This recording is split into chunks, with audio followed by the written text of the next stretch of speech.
Hi there, welcome to HEARTHStory Read Alouds. Today we've got a very special story for you about growing and change and what happens when we suddenly realize that things around us aren't quite what they used to be. Let's read together now Virginia Lee Burton's The Little House. The Little House by Virginia Lee Burton. Once upon a time, there was a little house way out in the country. She was a pretty little house, and she was strong and well built. The man who built her so well said, "This little house shall never be sold for gold or silver, and she will live to see our great-great-grandchildren's great-great-grandchildren living in her." The little house was very happy as she sat on the hill and watched the countryside around her. She watched the sun rise in the morning, and she watched the sun set in the evening. Day followed day, each one a little different from the one before. But the little house stayed just the same. In the nights, she watched the moon grow from a thin new moon to a full moon, and then back again to a thin old moon. And when there was no moon, she watched the stars. Way off in the distance, she could see the lights of the city. The little house was curious about the city and wondered what it would be like to live there. Time passed quickly for the little house as she watched the countryside slowly change with the seasons. In the spring, when the days grew longer and the sun warmer, she waited for the first robin to return from the south. She watched the grass turn green. She watched the buds on the trees swell and the apple trees burst into blossom. She watched the children playing in the brook. In the long summer days, she sat in the sun and watched the trees cover themselves with leaves and the white daisies cover the hill. She watched the gardens grow, and she watched the apples turn red and ripen. She watched the children swimming in the pool. In the fall, when the days grew shorter and the nights colder, she watched the first frost turn the leaves to bright yellow and orange and red.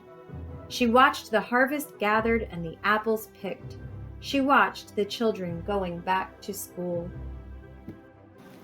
In the winter, when the nights were long and the days short, and the countryside covered with snow, she watched the children coasting and skating. Year followed year. The apple trees grew old and new ones were planted. The children grew up and went away to the city.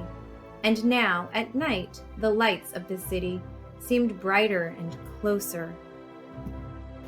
One day, the little house was surprised to see a horseless carriage coming down the winding country road. Pretty soon, there were more of them on the road, and fewer carriages pulled by horses. Pretty soon, along came surveyors and surveyed a line in front of the little house. Pretty soon, along came a steam shovel and dug a road through the hill covered with daisies. Then some trucks came and dumped big stones on the road. Then some trucks with little stones. Then some trucks with tar and sand. And finally a steamroller came and rolled it all smooth, and the road was done. Now the little house watched the trucks and automobiles going back and forth to the city. Gasoline stations, roadside stands, and small houses followed the new road. Everyone and everything moved much faster now than before. More roads were made, and the countryside was divided into lots. More houses and bigger houses, apartment houses and tenement houses, schools, stores, and garages spread all over the land and crowded around the little house. No one wanted to live in her and take care of her anymore. She couldn't be sold for gold or silver, so she just stayed there and watched. Now it was not so quiet and peaceful at night. Now the lights of the city were bright and very close, and the street lights shone all night. This must be living in the city, thought the little house, and didn't know whether she liked it or not. She missed the fields of daisies and the apple trees dancing in the moonlight. Pretty soon there were trolley cars going back and forth in front of the little house. They went back and forth all day and part of the night. Everyone seemed to be very busy, and everyone seemed to be in a hurry. Pretty soon there was an elevated train going back and forth above the little house. The air was filled with dust and smoke, and the noise was so loud that it shook the little house. Now she couldn't tell when spring came, or summer, or fall, or winter. It all seemed about the same. Pretty soon there was a subway going back and forth underneath the little house.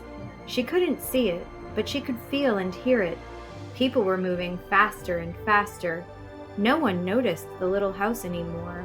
They hurried by without a glance. Pretty soon they tore down the apartment houses and tenement houses around the little house and started digging big cellars, one on each side. The steam shovel dug down 3 stories on one side and 4 stories on the other side. Pretty soon they started building up. They built up 25 stories on one side and 35 stories on the other. Now the little house only saw the sun at noon and didn't see the moon or stars at night at all because the lights of the city were too bright. She didn't like living in the city. At night she used to dream of the country and the field of daisies and the apple trees dancing in the moonlight. The little house was very sad and lonely. Her paint was cracked and dirty, her windows were broken and her shutters hung crookedly. She looked shabby, though she was just as good a house as ever underneath. Then one fine morning in spring, along came the great-great-granddaughter of the man who built the little house so well. She saw the shabby little house, but she didn't hurry by. There was something about the little house that made her stop and look again. She said to her husband, "That little house looks just like the house my grandmother lived in when she was a little girl. Only that little house was way out in the country on a hill covered with daisies and apple trees growing around." They found out it was the very same house. So they went to the movers to see if the little house could be moved. The movers looked the little house all over and said, "Sure, this house is as good as ever. She's built so well, we could move her anywhere." So they jacked up the little house and put her on wheels. Traffic was held up for hours as they slowly moved her out of the city. At first, the little house was frightened. But after she got used to it, she rather liked it. They rolled along the big road, and they rolled along the little roads, until they were way out in the country. When the little house saw the green grass and heard the birds singing, she didn't feel sad anymore. They went along and along, but they couldn't seem to find just the right place. They tried the little house here, and they tried her there. Finally, they saw a little hill in the middle of a field, and apple trees growing around. "There," said the great-great-granddaughter, "that's just the place." "Yes, it is," said the little house to herself. A cellar was dug on top of the hill, and slowly they moved the house from the road to the hill. The windows and shutters were fixed, and once again they painted her a lovely shade of pink. As the little house settled down on her new foundation, she smiled happily.